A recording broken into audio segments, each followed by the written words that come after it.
আসসালামু আলাইকুম। আশা করি আপনারা সবাই ভালো আছেন। তো অনেকেই জানতে চাইছেন এই জালটা কিভাবে হাতে নিয়ে ফেলতে হয়। তো আসলে আমি আপনাদের সামনে দেখানোর চেষ্টা করব।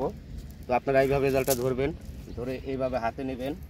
হাতে নেওয়ার পর আপনি তিনের এক হাতে জালটা বাজায় নেবেন। বাজায় নেওয়ার পরে এইখানে আপনারা সমান সমান করে তিনটা ভাগ করবেন।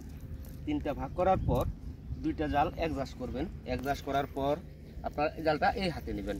নেওয়ার পর তারপর আস্তে আস্তে আপনি যাইতে থাকবেন।